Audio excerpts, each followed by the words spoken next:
Hey guys, this is Joseph Mazrak. Wow, we're 6 episodes into the show. You may remember from last episode that the first 5 shows dropped all at once, so now we're live. How cool is that? For any new listeners tuning in for the first time, this show is in serial format. That means episodes are intended to be enjoyed in order. We're a storytelling podcast. Right now we're going through my story, Into the Attic of the World. If you haven't listened to the first 5 episodes, I highly recommend doing that first. Most podcast apps have a way to listen to shows in order of oldest to newest. If you can, set it up like that. Now, for the rest of you, Into the Attic of the World is a fairly long story, and it will be divided into seasons. This season will end on episode 9. I'm not quite sure how long the break will be between seasons, probably a few months. So I want to generate some content on the off season. I was thinking about discussing how Captain Kidd came to be, stuff like that. I'll probably have another giveaway. If you have any ideas, please let me know. Message me on Twitter at Joseph Mazrak. That is JosephMazerac. Or you can email me, joseph@thebluedeck.com. When I launched this podcast, I really had no idea if anyone would find it, but I'm pleased to report we have listeners in Florida, California, Arkansas, Georgia, Michigan, Nevada, Ohio, Utah, Texas, Alabama, Arizona, North Carolina, Washington State, and the Netherlands. That is tremendous. Thank you to everyone listening. I'm humbled. All the feedback I've received is tremendously positive, and that's super exciting. Now, speaking of feedback, reviews are extremely important to podcasts. So next episode, I'll be giving away a free deck of Blue Deck branded playing cards to one of the show's iTunes reviewers. FYI, as of this recording, there are only 2 reviews on iTunes, and one of those is mine. I will not give the prize to myself, so that means there's currently only 1 entry into the contest. In other words, if you write a review, your chances of winning are actually pretty good. Okay, one last thing I have to talk about. If I have any writers listening, we do offer some writing services on our website, thebluedeck.com. We do critiques, edits, stuff like that. Check out our 30-page review. I do all of those personally, and I think it's the best bang for your buck out there. Now, here's a quick recap of last episode. In the secret cabin beneath Captain Kidd's raft, the young captain explains the true nature of reality. As Charles, William, Don, and Ozzy watch on, he presents 2 decks of playing cards for demonstration. One of the decks is blue, the other is red. He shuffles the decks together so the 2 stacks just barely interlace. Then he explains that reality is like a deck of cards. There's layers. If a person knows where the layers touch, it is possible to jump between them. Furthermore, one side of the reality deck is red, while the other side is blue. This concept remains mysterious. As for the fairy, Marshal Rayban found her cart turning to dust outside a Victorian house in an otherworldly version of New Orleans. Neighbors reported the house to be rented to a girl without parents. After entering the house, Marshal Rayban discovered a trap set for the fairy beneath the girl's pillow in her bedroom. Now, the Marshal suspects the fairy was taken up the reality deck into a place he calls the Attic of the World. Making the matters even worse, the Patch Fairy is no ordinary sprite. She is a princess of the highest order, daughter to the king and queen of the entire Blue Realm. Amazingly, the captain wants Charles and the other kids to help rescue her. All of this is very exciting and interesting, but Charles feels compelled to raise the alarm. No offense, he says, but we're just kids. We can't save a princess. With varying levels of reluctance, our earthly friends agreed to help the captain find his missing fairy. Charles is amazed and scared, and he cannot help but remember this is exactly what he'd prayed for. So it begins. In the belly of the magic raft, the makings of a quest.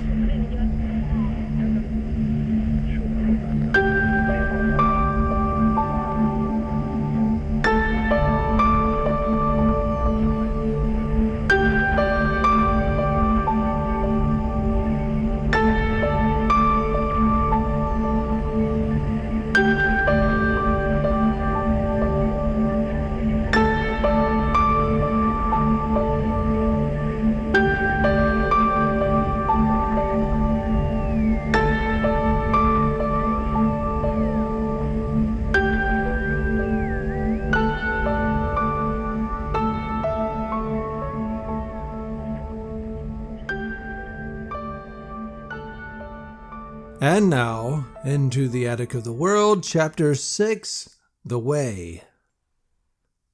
We were allotted 30 minutes to gather our things, which was the right amount of time, not enough to think of everything we needed, but that meant we would travel light.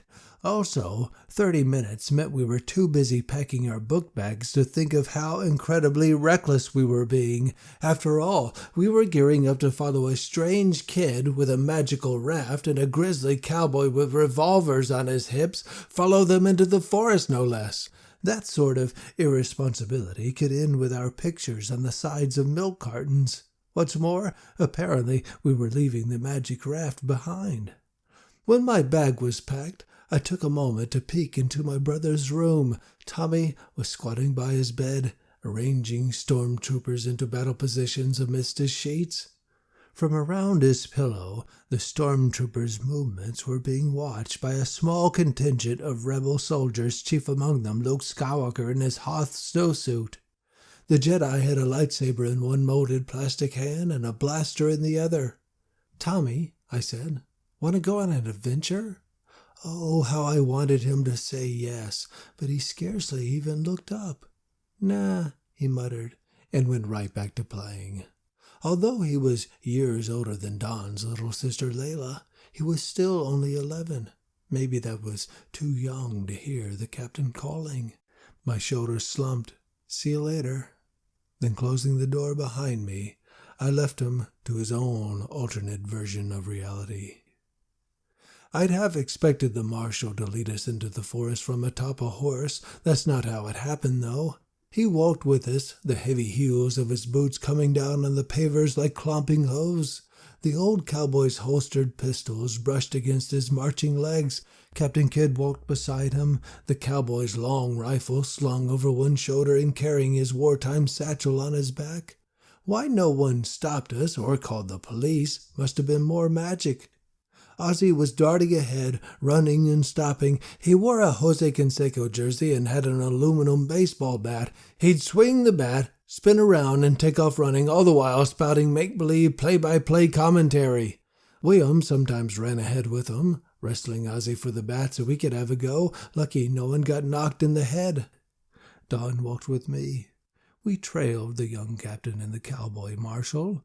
Dawn had changed out of her cutoffs and into long pants. Her backpack was red, like her father's Corvette, and her hair was nearly the same color as the car's tan interior. And then there was me, feeling the weight of the backpack on my shoulders, something I hadn't felt since school ended. There was a different kind of weight, too, because I knew what we were doing was dangerous. Yet we were invincible, barely teenagers with our whole lives ahead. What could happen to us? And truly, we were caught up in the moment. Dawn nudged me playfully with her elbow. "Think they're really from other worlds?" "I don't know." She nudged me again, this time in the ribs and a lot harder. "Ow!" I pushed her away. She laughed. "Come on, you big baby. Are they from other worlds or not?" I shrugged. How am I supposed to know? Then we were walking so close, our arms brushed together. She spoke gently. "Just guess. What do you think?" She looked me in the eyes. "I think, like, they almost have to be." "I think so, too." She smiled brightly. "This is fun, right?" "Sure," I said. But to me it did not feel fun at all. It felt right, like it was the right thing for us to do, but that was well short of feeling fun. I looked to the marching figures ahead of us, to the boy and man who'd set us on this journey.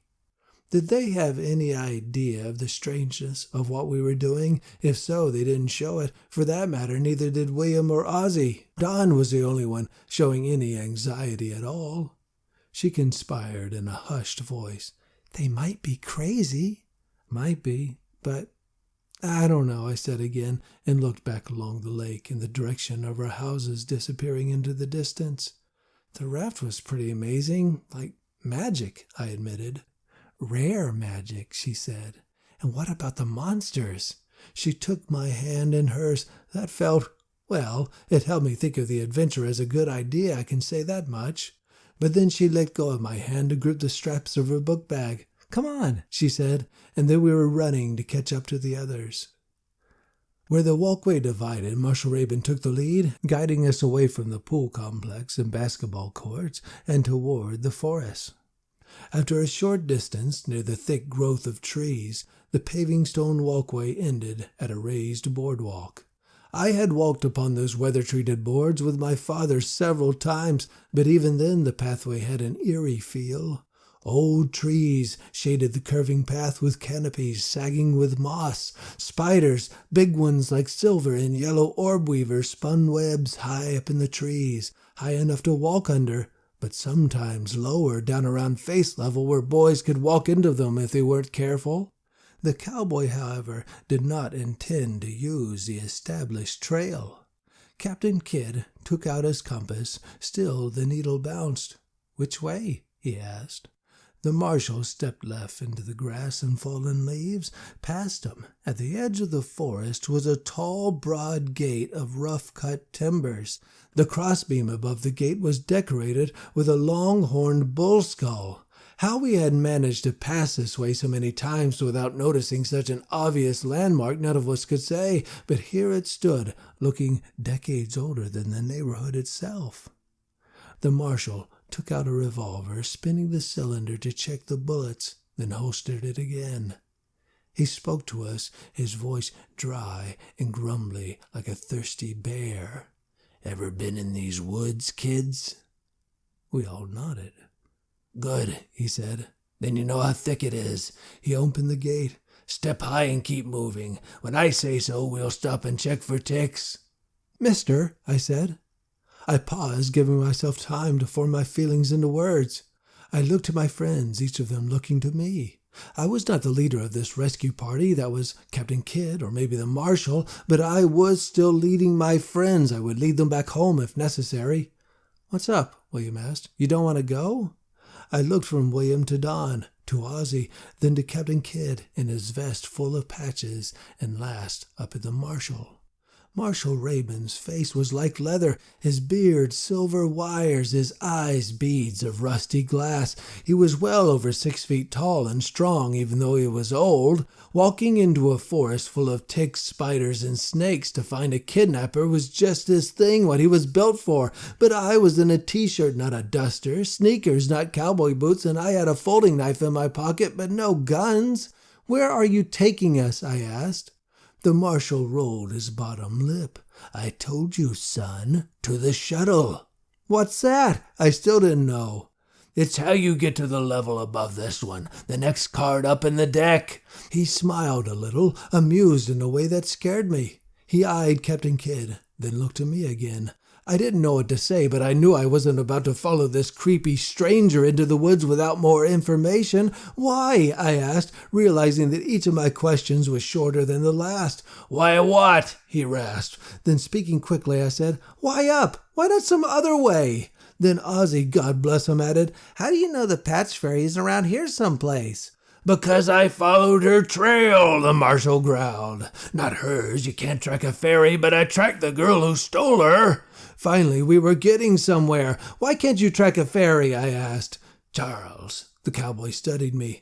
"That's your name, right?" I nodded. "Charles, if a fairy is unconscious, you could fold her up small enough to fit in a matchbook. Just keep folding her." He said that like it was obvious. "Can't track that, but I can track the girl who's carrying her. I followed her here and sent my hawk to get the captain," Captain Kidd said. "That's why I first came to your world."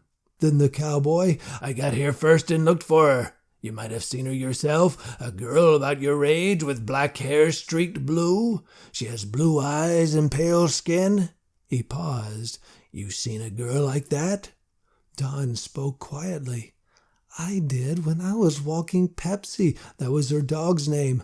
The marshal nodded. "Aye, and did you speak to her?" Don shook her head vehemently. "Why not?" he asked. Don's hands balled up at her stomach.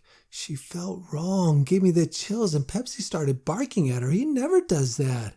Marshal Rayban looked to the rest of us. "Any of you see her?" We hadn't. He hooked his thumbs in his gun belts. "She wouldn't stay here. Too much unwanted attention. I reckon she's on her way up the deck."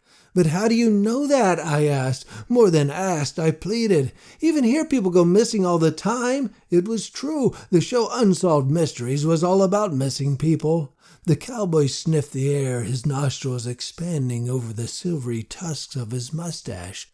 "There's no scent of her in the air. She smells like candy and smoke." At that, Don recoiled. Apparently she'd smelled her as well. The marshal adjusted his hat. The brim was wet with sweat. "It's all right, little miss. She ain't around here any more. That's what I'm telling you. She left. I'm sure of it." "She went up," Don whispered. Captain Kidd spoke. "Or into the red deck, but probably up." "And we're going to chase her," I said. The captain nodded, the faintest smile upon his lips. "That's right, Charles. Chase her and catch her and rescue the Patch Fairy." He nodded toward the forest. "But to do that, we need the shuttle. And it would help if the marshal could lead us to it, wouldn't you agree?" I did, of course, and the lightness of his tone made me feel better. But still, I was not ready to commit myself and my closest friends to the hunt. My final question came to me then. "Do you know the girl who stole the fairy?" Captain Kidd's eyes looked to the bouncing compass needle. "I think I must," he said, his voice showing no sign of heaviness. "But walking helps me think, and her name is difficult to remember. Will you let me think about it on the way?" How could I argue? Looking to the agreeable expressions on my friends' faces, I relented, and into the forest we went, following in the marshal's broad footprints.